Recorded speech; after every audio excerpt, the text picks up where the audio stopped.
Welcome to MVP, the Mass Violence Podcast, the official podcast of the National Mass Violence and Victimization Resource Center.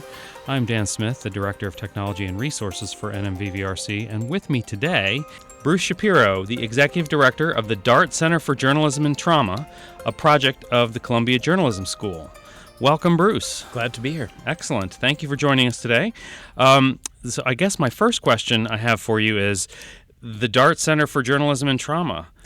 The DART Center for Journalism and Trauma, a project of Columbia Journalism School. Thank you. I left that off.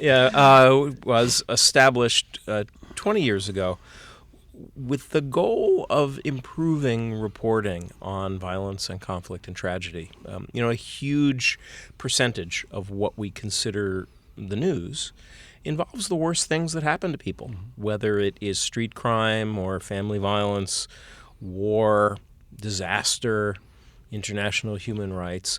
All of these are huge stories that are at the center of the news and should be, and yet reporters traditionally receive very little preparation for covering survivors of trauma, for thinking about how the folks we interview or the communities we're reporting on or news consumers themselves may be affected in the aftermath of violence, conflict, and tragedy. So on the one hand, we do a lot of training of reporters, trying to bridge the expertise of clinicians and researchers in the trauma field with journalism practice. And on the other hand, we also think a lot about the impact of covering trauma on journalists.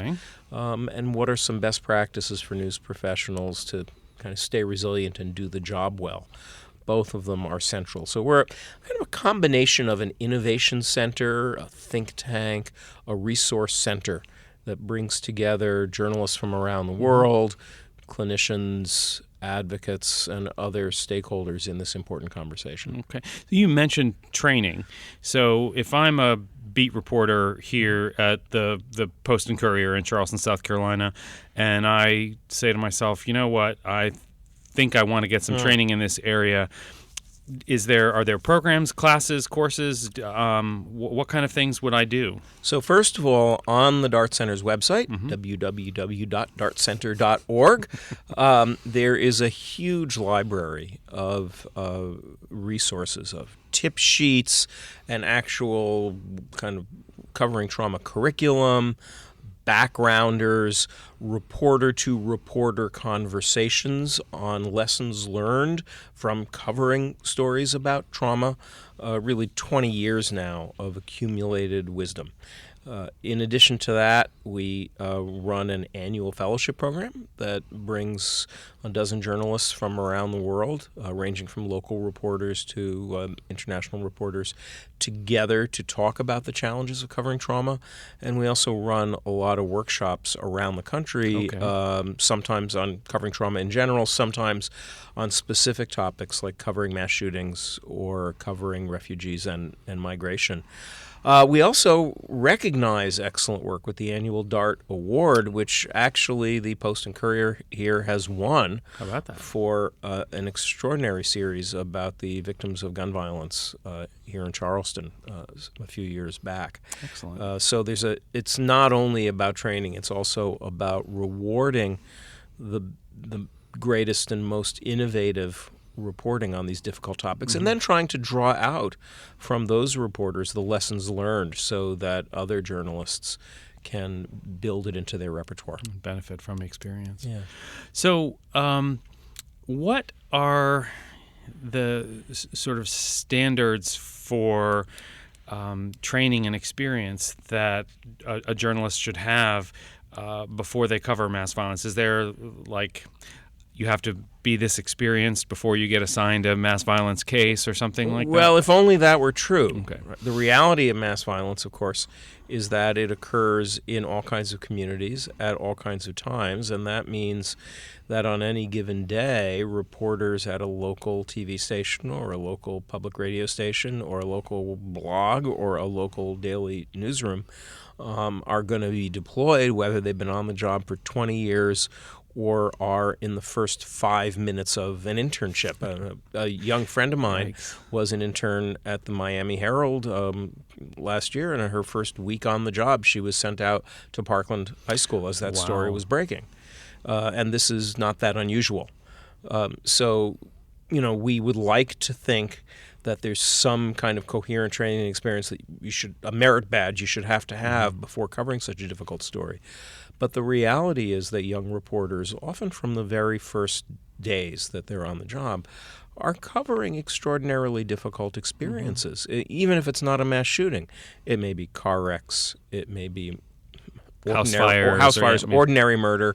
Often it's the youngest reporters who are sent out to do that. And Is that right? Wow. Yeah, and in my case, the very first news story I ever covered involved the death of a young woman about my own age from carbon monoxide poisoning in the neighborhood in which I was going to school. And nobody said, here's how you interview her family, here's how you talk to her neighbors, here's how a story like this affects the people in the middle of it, or maybe even would affect you. It wasn't a conversation back in the 1970s.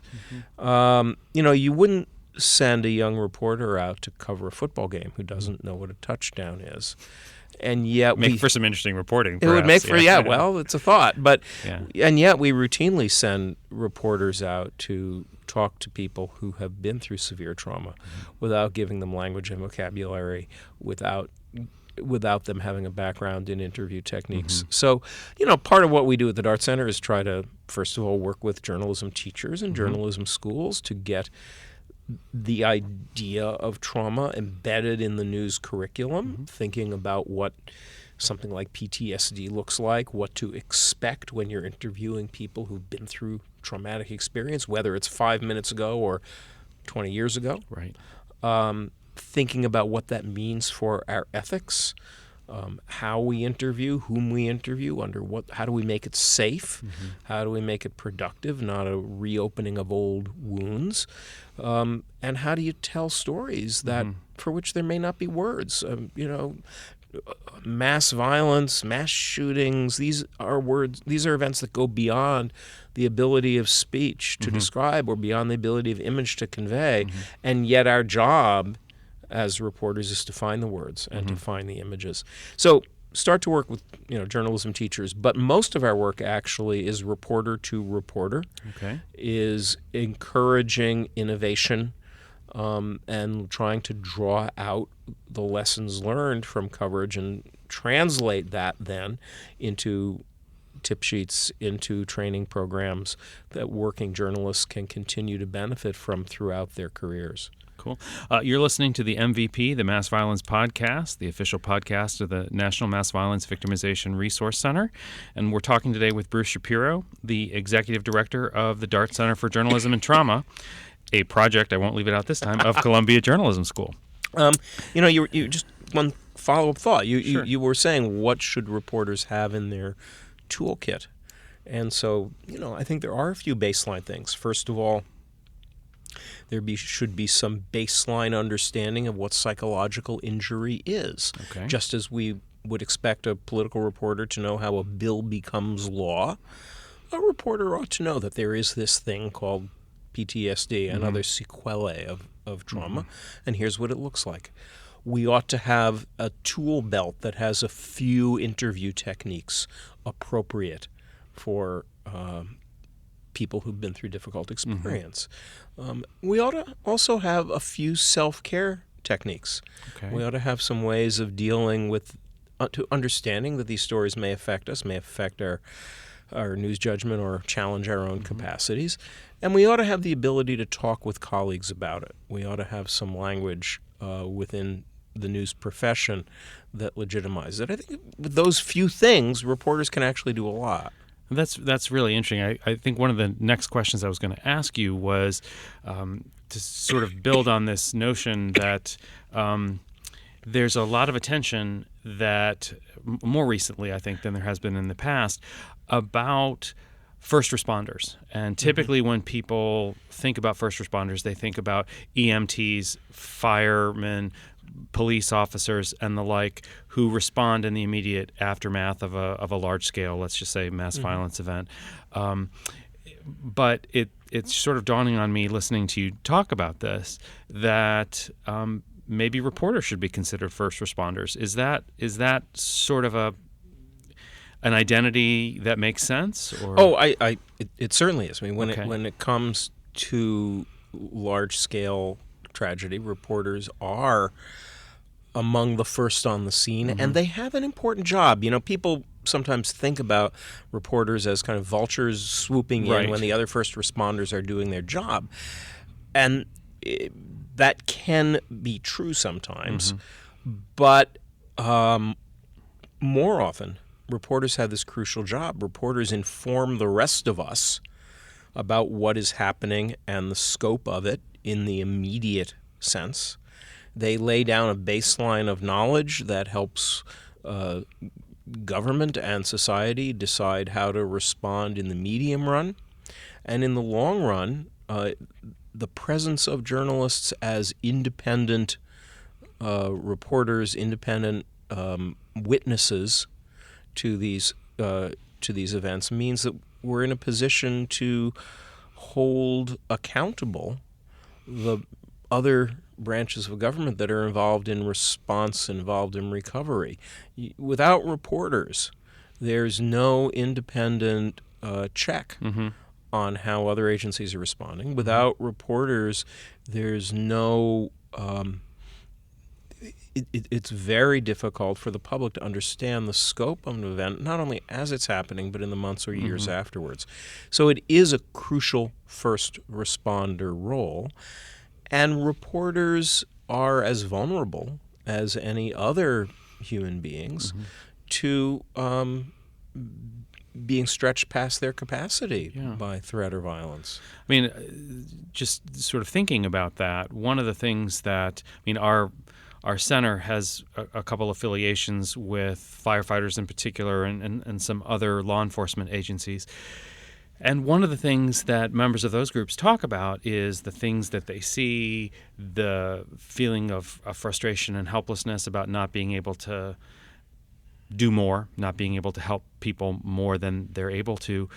Is that are those experiences common among reporters? I mean, I think the stereotype is that a reporter is, Lois Lane just there with her steno pad objectively reporting as if somehow what she or he is witnessing bounces right off them.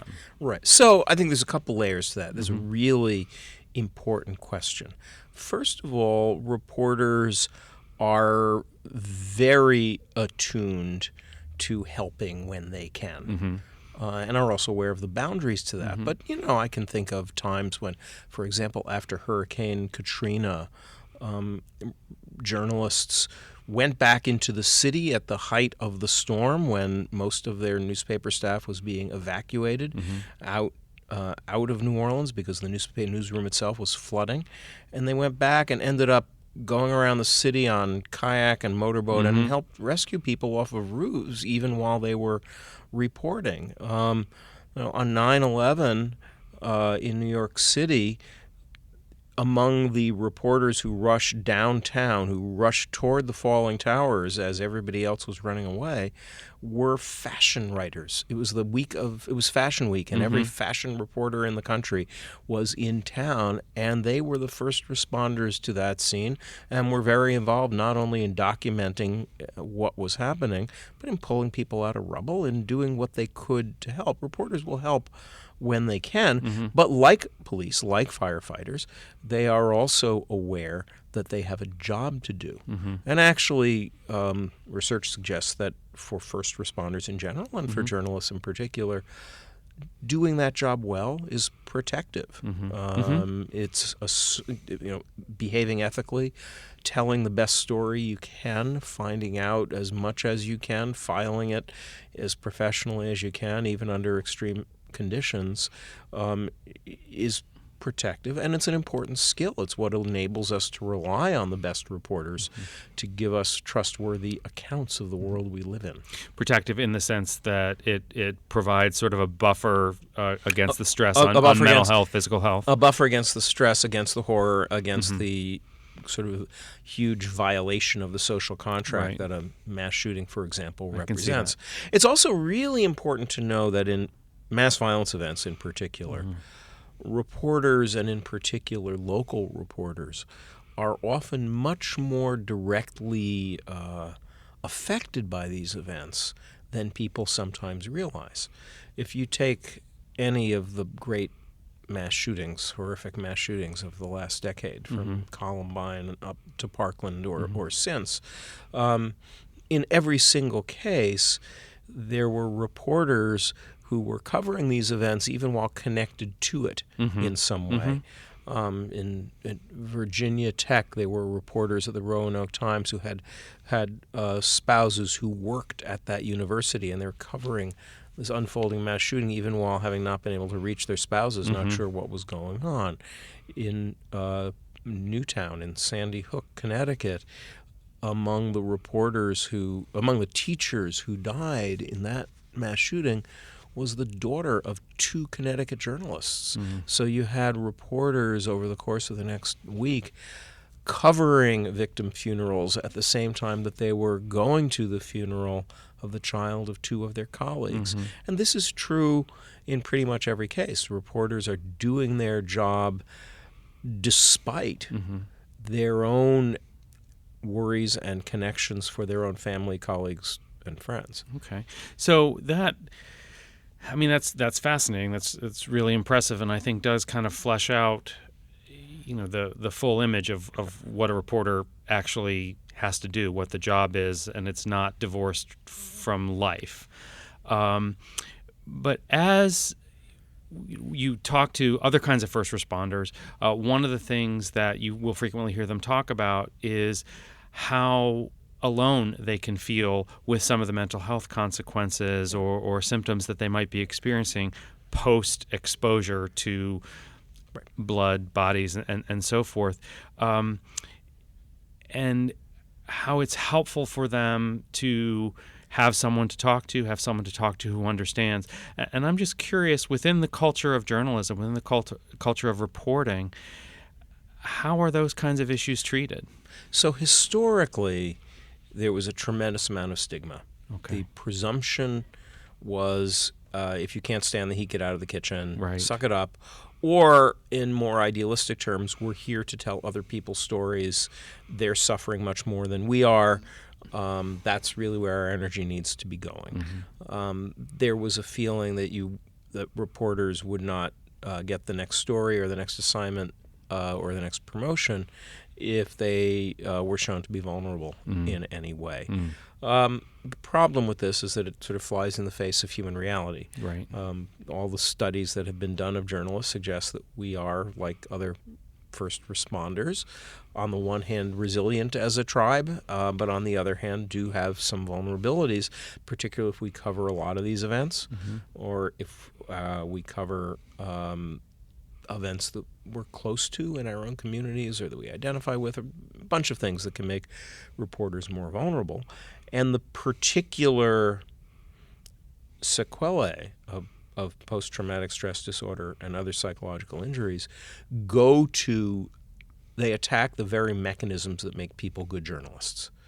The ability to empathize, the ability to concentrate, the ability to deal with memory, to tell stories, to have trusting relationships with sources and colleagues.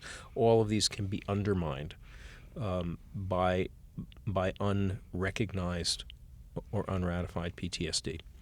So in the course of the last decade, that culture has begun to shift. And actually, we've learned a lot as a profession from police and fire and other emergency responders. As bad as the culture may be there, they are actually years ahead of journalism. Isn't that interesting? And we've, certainly at the Dart Center, we have borrowed and adapted a lot of peer support techniques, for example, from firefighters whose work is very close to ours, or from the military or from others. There's beginning, I would say, around the time of 9/11, before it actually, and then increasingly since, you began to see a few things. First of all, a few older reporters, people like Bernard Shaw of CNN, an old CNN anchor who covered the Iraq War, was kind of a famous hand.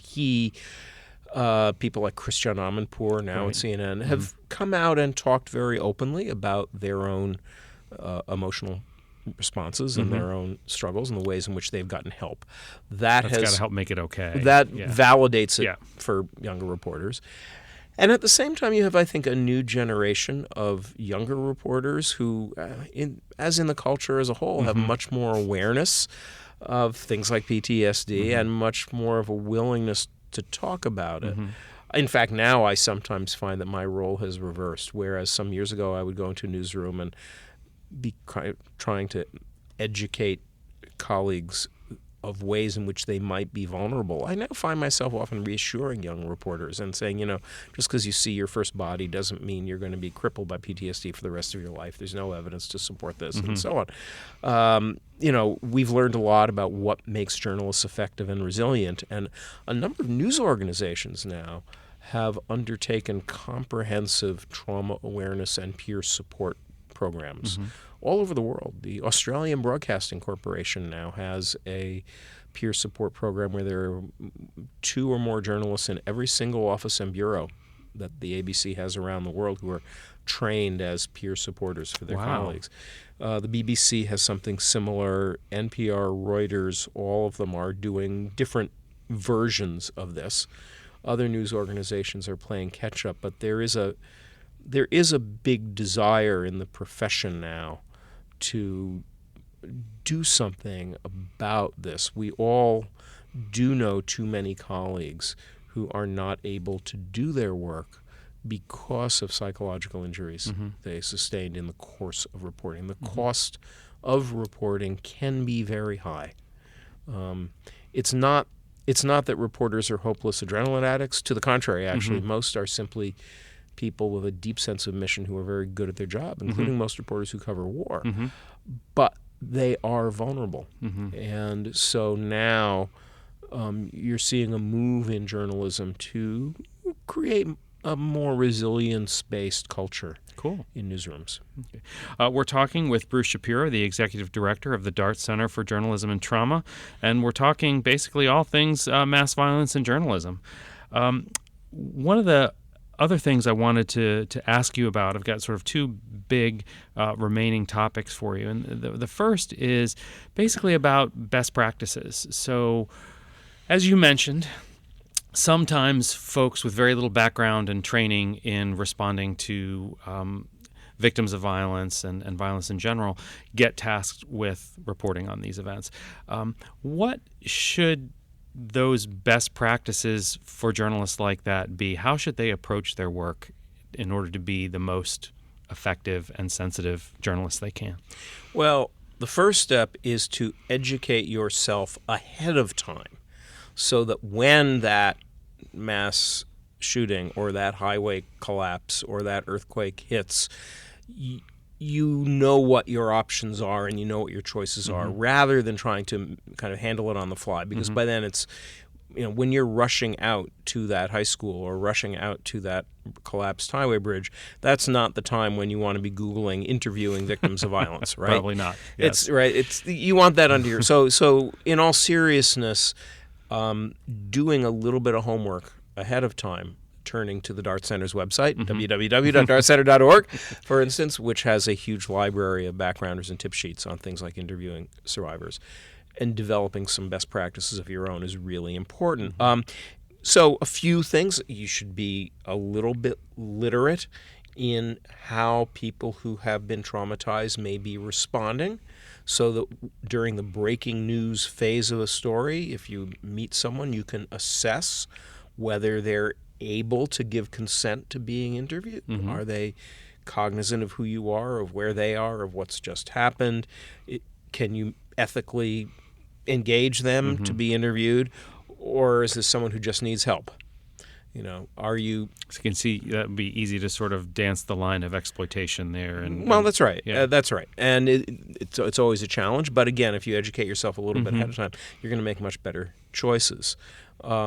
Similarly, you should have some knowledge of how first responders are likely to be deploying in this situation so that you can gather facts and do reporting in a way that's not going to interfere with them. You should be very aware, as stories are breaking, of the importance of confirming facts before rushing them out.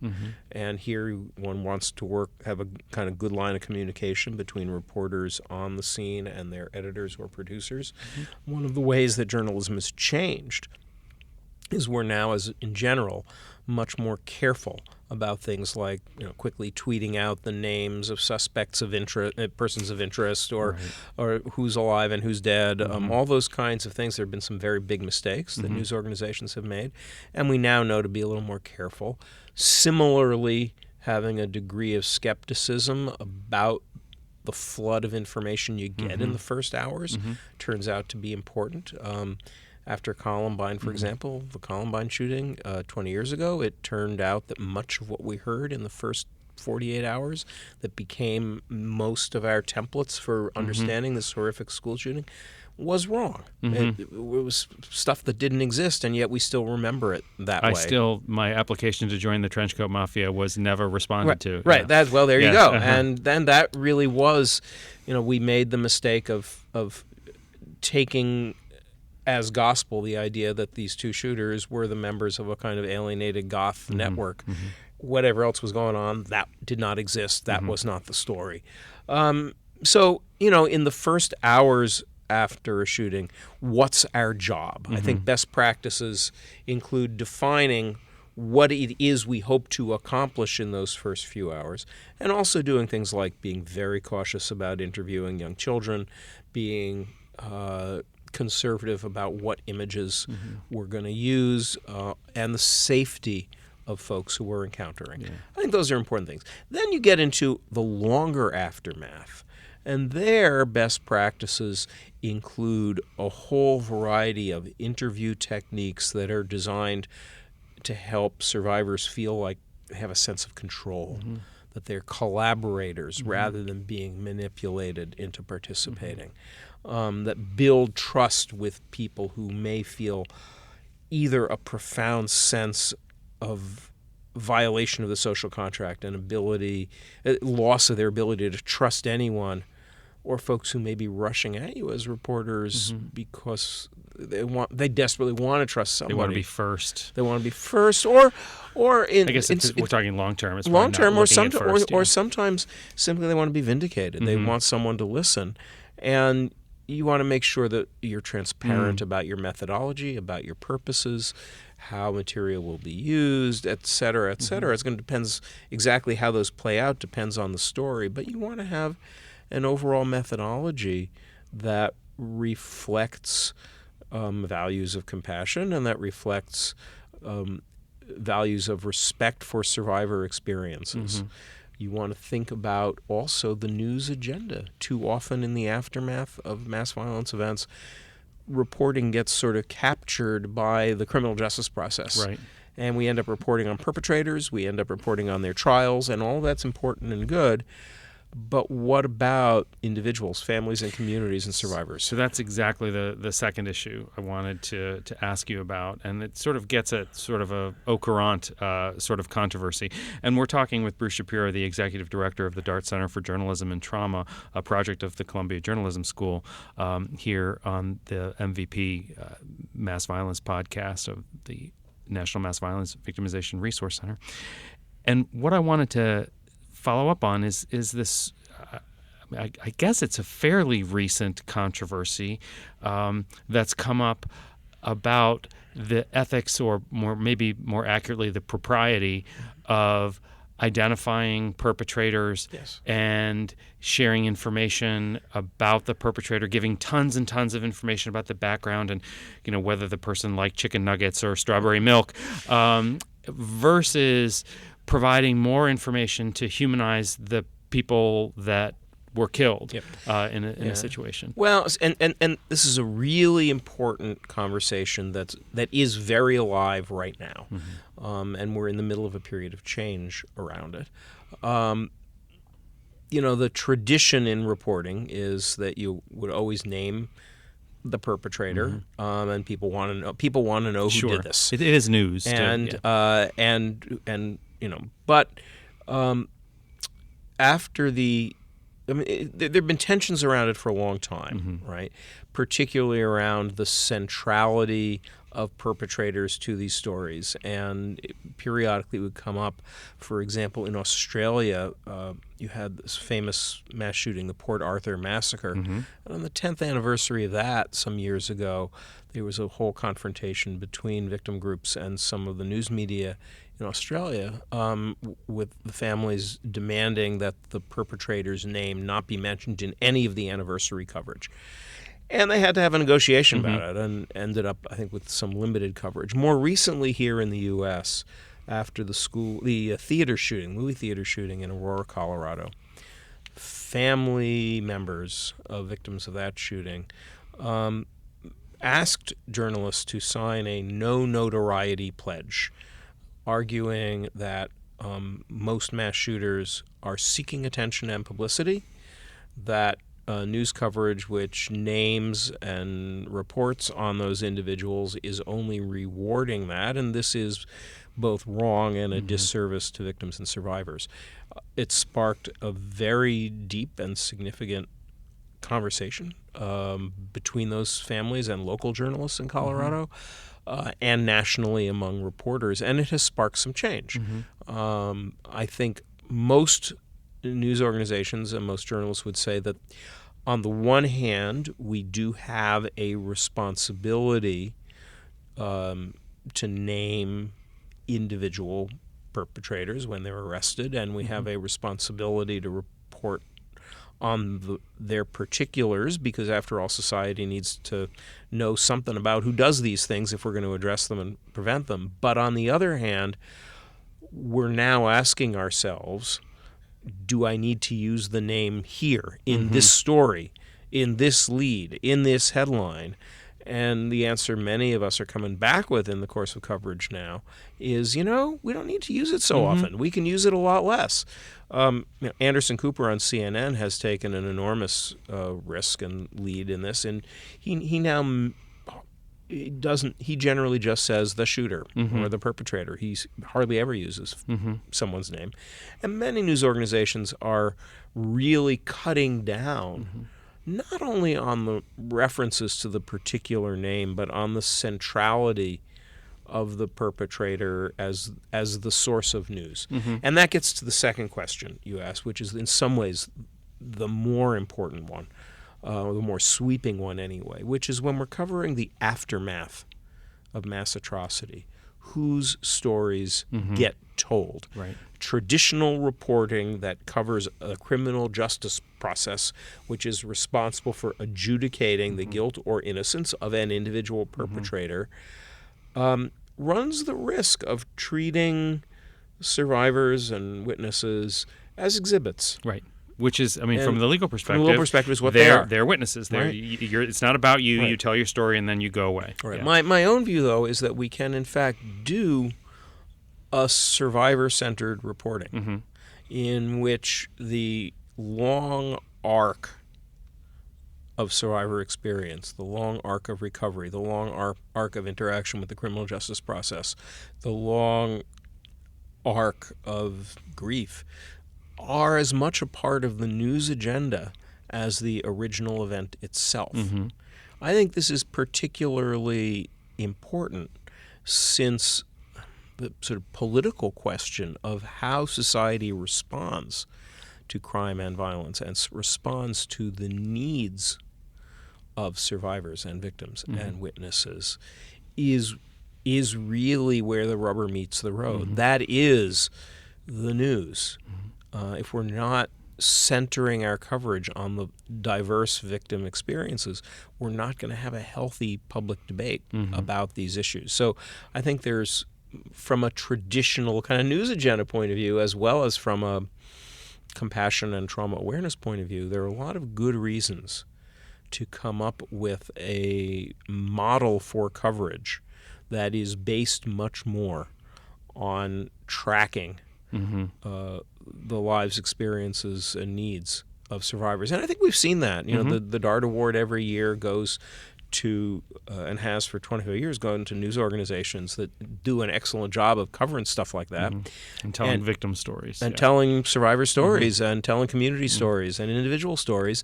And there's been a lot of innovation in that. The techniques of data reporting, investigative reporting, other kinds of oral history, other kinds of interviewing have all been brought to bear.